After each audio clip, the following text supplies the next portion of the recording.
Selama saya di Indonesia, itu yang saya ambil pelajaran, kita orang Indonesia selalu harus dunia.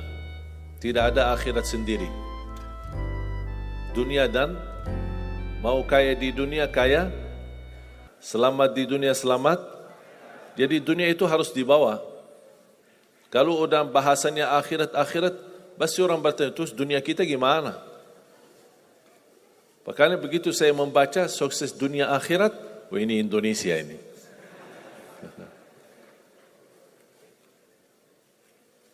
Bahkan hampir setiap ibadah kita pasti yang dikejar dunia. Saya sudah dakwah sebelum di Indonesia, di mana-mana, tapi baru pertama kali pas saya di Indonesia diminta amalan, gimana supaya dapat amalan mudah kerja, dapat amalan mudah urusan, dapat amalan lancar rezeki, dapat amalan. Jadi ujung-ujungnya semua untuk urus dunia. Makanya saya buatkan satu buku, habis saya sudah fahami dan belajari karakter orang Indonesia. Orang Indonesia dah mau yang ribet-ribet, mau yang mudah, yang enak dan masuk surga. Betul? Makanya saya buatkan satu buku, 20 amalan mudah tapi pahalanya sangat menakjubkan. Mudah diingat, mudah dihafal, mudah diamalkan, tapi pahalanya sangat luar biasa. Bapak Ibu jamaah sekalian, kalau benar-benar ingin Anda sukses dunia akhirat,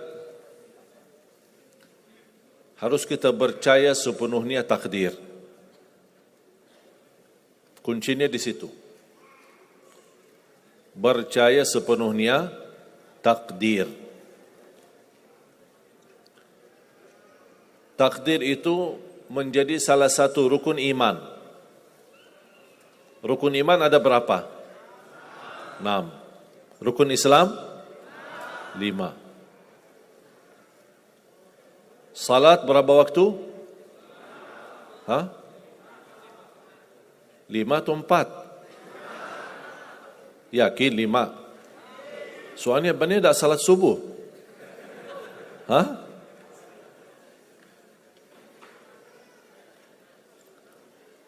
Takdir itu menjadi salah satu rukun iman. Tapi banyak di antara kita yang belum percaya sepenuhnya soal takdir. Dan kita sifat manusia, mohon maaf, suka tidak adil. Contoh, kalau Allah berikan karunia, nikmat, pertama kita lupa bersyukur. Yang kedua, kita tidak pernah berkata sama Allah, ya Allah kenapa aku dapat nikmat ini? Tapi sebaliknya, kalau kita diuji oleh Allah, kita kurang sabar, dan kita bertanya sama Allah, ya Allah kenapa saya diuji? Faham enggak? Kalau kita dapat nikmat, ada enggak orang-orang yang lulus misal ujian, dia berkata, ya Allah kenapa saya lulus ujian? Tak pernah. Tapi kalau dia tidak lulus, dia bilang apa? Ya Allah kenapa saya tidak lulus? Ketika ditimpa musibah, dia selalu merasa nyesal atau merasa sakit hati, tersinggung. Berkata sama Allah, kenapa saya diuji? Padahal saya orang baik. Saya jaga salat, saya berusaha mendekat sama Allah. Tapi saya merasa bertambah berat ujiannya. Tapi sebaliknya, ketika diberikan nikmat, dia tidak pernah menyebutkan, ya Allah kenapa saya mendapatkan nikmat ini? Kayaknya si fulan lebih fantas mendapatkan nikmat. Itu tanda manusia tidak adil.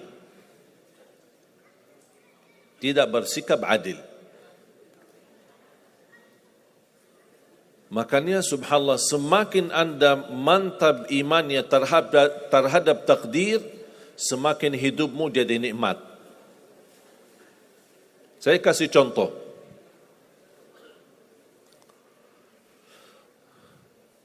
Tidak ada persoalan masalah takdir baik.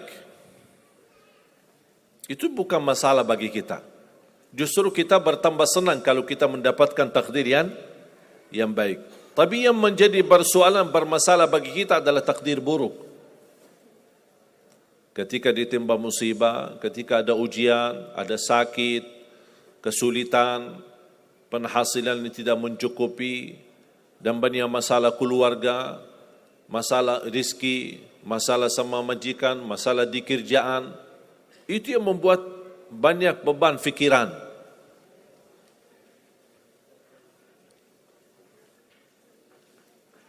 Tapi kita harus tahu, sebenarnya walaupun takdir itu ada baik, ada buruk, kenyataannya buruk, nampaknya buruk, tapi hakikatnya baik. Hakikatnya baik. Tapi kapan kita bisa tahu takdir yang buruk ini bisa menjadi baik bagi kita? Belum tentu sesaat terjadi ujian itu. Bisa jadi belakangan, bahkan bisa menjadi sekian lama baru kita tahu dan sadar ternyata takdir itu baik bagi kita.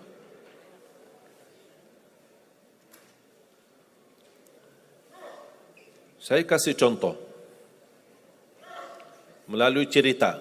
Saya buatkan satu cerita ingin memberikan pesan kepada orang muslim, orang beriman, betapa besar karunia Allah dan pertolongan Allah melalui takdir. Ada seorang berdoa, dan saya yakin anda semua berdoa. Setiap berkesempatan, setiap salat, setiap sujud atau tahajud, duha, pasti anda semua berdoa. Ada yang diinginkan, ada yang hajat-hajat yang belum terkabul, belum tercapai. Bertemu orang salih, bertemu ulama, bertemu habib, minta didoakan, tolong doakan. Semoga lancar urusan saya. Semoga dapat jodoh. Semoga insya-Allah dapat keturunan. Semoga hasil dan rezeki yang saya dapatkan menjadi berkah dan bermanfaat bagi saya dan keluarga. Ada orang berdoa kepada Allah Subhanahu wa taala. Mohon jamaah sekalian dengar cerita ini baik-baik. Karena ada pesan hikmah yang kita bisa ambil.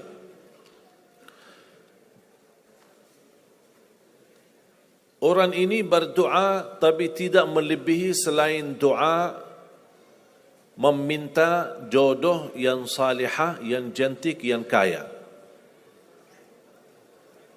Itu aja doanya, tak ada yang lain. Setiap salat, ya Allah, jodoh yang salihah, yang cantik, yang kaya. Tahajud, ya Allah, jodoh yang salihah, yang cantik, yang kaya. Doa pas buka puasa, itu aja doa, tak ada yang lain. Tak minta ampun, tidak minta rahmat, tidak minta karunia, tidak minta keselamatan. Butuh banget ini jodohnya.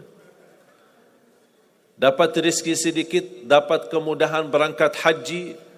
Selama dia berhaji, selama dia tawaf 7 kali, itu aja doanya. Ya Allah, jodoh yang salihah, yang cantik, yang kaya. Safa Marwah sa'i, ya Allah, jodoh yang salihah, yang cantik, yang kaya. Tak ada yang lain. Ketika satu malam dia sudah di tengah air, berjalan malam hari santai-santai di kampung sambil membayangkan jodohnya, menghayal bagaimana cantiknya. Pas di dalam perjalanan dikejar anjing. Dia lari. Dan justru anjing semakin lari semakin dikejar. Makanya kalau ketemu anjing jangan lari. Akhirnya anjing berhasil gigit kakinya, berdarah. Datang mobil ambulan dibawa ke rumah sakit. Di dalam mobil ambulan dia merasa menghadapi ujian dan dia berkata, ya Allah, selama ini saya berdoa minta jodoh yang salihah, yang cantik, yang kaya, masa dikirimkan anjing? Dia belum tahu ada apa. Dan ini yang sering kita lakukan, terlalu cepat respon dan berkata yang tidak baik ketika kita diuji oleh Allah. Sedangkan kita belum tahu apa yang akan terjadi sesudah itu. Ambulan dibawa ke rumah sakit dan subhanallah dirawat di rumah sakit seorang dokter yang cantik, yang salihah, yang kaya jadi jodohnya. Ada hikmah enggak digigit anjing? Buruk enggak kejadian itu? Buruk, digigit anjing pasti buruk. Tapi ternyata di dalam keburukan Allah menyediakan sesuatu kebahagiaan, sesuatu kebaikan, tapi kita belum tahu. Ternyata Allah sudah kabulkan doanya. Allah sudah kabul. Cuman kadang-kadang proses menabulkan doa itu ada di antara doa kita yang memang prosesnya lewat takdir buruk. Allah sudah kabul. Kata Allah, aku sudah kasih. Tapi tunggu. Seperti ini orang. Doanya terus. Ya Allah, jodoh yang salih, yang cantik, yang kaya. Jodoh yang salih, yang cantik, yang kaya. Allah sudah kabulkan doanya, tapi jodohnya ada di rumah sakit.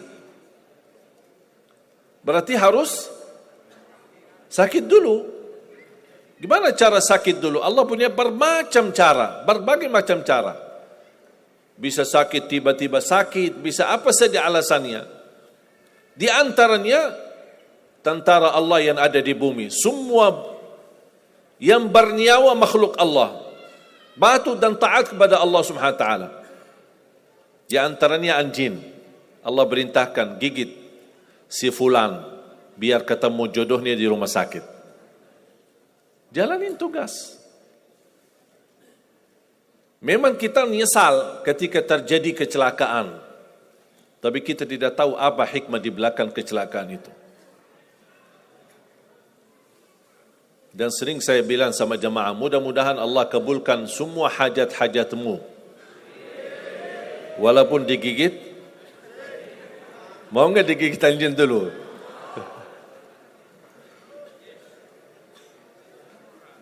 Sebenarnya kalau kita tahu rahasia takdir, apapun yang akan terjadi, kita tidak ada kekhawatiran.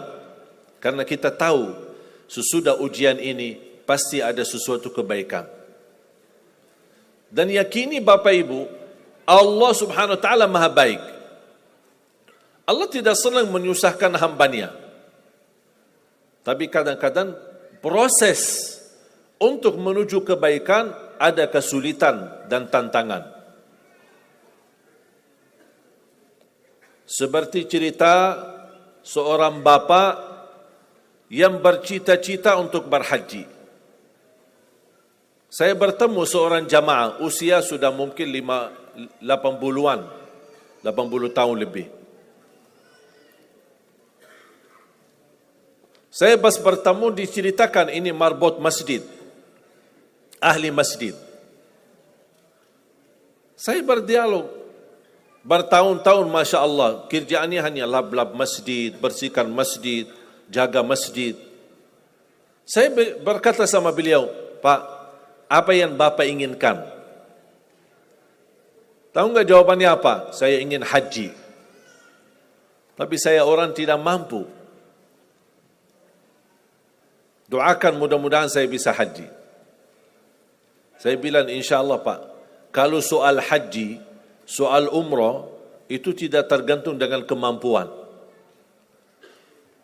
Ada orang yang tidak punya uang sama sekali tapi dapat dipanggil bisa haji. Karena haji dan umrah itu hadiah dan panggilan Allah Subhanahu wa taala bagi hambanya. Bahkan justru ada orang yang banyak hartanya tapi tidak tertutup hatinya untuk ke tanah suci. Boleh kita bercita-cita, berkeinginan ke tanah suci, tapi jangan digantungkan persoalan ini masalah kemampuan. Nanti kalau saya ada uang, saya mau haji dan umrah.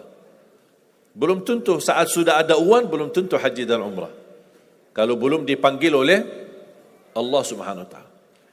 Saya berkata sama beliau, Bapak kalau sudah saatnya dipanggil oleh Allah, pasti Bapak akan berhaji. Tiba-tiba saya menerima telefon dari anak beliau. Habis saya ketemu kira-kira beberapa bulan, saya terima telefon menyampaikan bapaknya kecelakaan. Kok gimana kecelakaan? Apa ceritanya? Dia bilang habis keluar dari masjid, pulang malam hari, nampaknya ada mobil, pas ayahnya lagi seberang jalan, ada mobil tidak memperhatikan, kemudian tabrak.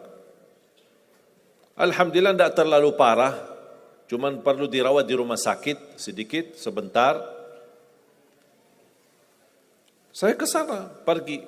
Rumah sakitnya di mana? Dikasih tahu alamatnya. Saya datang kunjung silaturahim. Pas beliau bertemu dengan saya, nangis dan pingin peluk saya. Dan terus saya tanya gimana? Kata beliau, ada cerita yang istimewa terjadi sama saya. Ternyata orang yang menabrak beliau, orang yang kaya.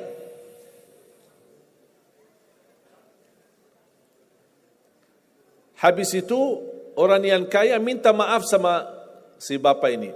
Mohon maaf Pak Haji, mohon maaf Pak Haji. Beliau tambah nangis. Orang kaya bingung, ya kenapa sih setiap mohon maaf, malah nangis dia. Ditanya, kenapa Pak nangis? Sakit? Tidak, karena Bapak dari tadi bilang Pak Haji, sedangkan saya belum haji. Tertutup hati orang yang kaya, yang dia sediakan biaya haji dan bisa berangkat. Dan kata beliau, betul apa yang disampaikan ketika pertama kali bertemu. Kalau sudah saatnya dipanggil oleh Allah, pasti bisa ke tanah suci. Walaupun ditabrak mobil. Berarti intinya apa? Apa yang saya ingin sampaikan, jangan ada yang merasa menolong atau merasa sakit hati atau merasa tersinggung ketika menghadapi ujian. Merasa belum terkabul keinginannya, Allah sudah kabulkan. InsyaAllah tidak ada di antara kita yang ditolak doanya. Cuman kita mohon maaf kadang-kadang buru-buru. Ingin selalu semuanya cepat. Kadang-kadang kalau terlalu cepat apa yang kita inginkan kita dapat, itu bahaya juga. Dan Allah ingatkan, kalau manusia, Allah tidak sulit menjadikan manusia semuanya kaya. Kalau sekarang saya bertanya, mau enggak semuanya jadi orang kaya? Pasti mau, siapa yang tidak mau? Coba bayangkan, kira-kira sulitlah bagi Allah menjadikan semua manusia di bumi kaya raya? Sulit tidak? Tapi pertanyaan saya, kira-kira berjalan hidup kita enggak kalau kita semuanya kaya? Bisa berjalan lancar? Masa enggak? Semuanya kaya raya. Gimana kehidupan kita sehari-hari? Berjalan lancar tidak? Kenapa tidak? Saking banyak kekayaannya. Kalau semuanya kaya, memang sulit menjalani kehidupan.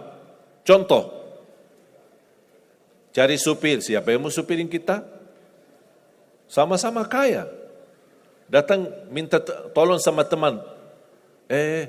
Boleh enggak ini cariin supir? Aku aja lagi cari supir, dah dapat. Mau punya perusahaan sendiri, butuh tenaga kerja kan? Semuanya orang kaya. Buat apa kalau mereka semua kaya, masing-masing punya pabrik, tapi tidak ada yang bekerja? Sulit nggak jalan hidup? Sulit.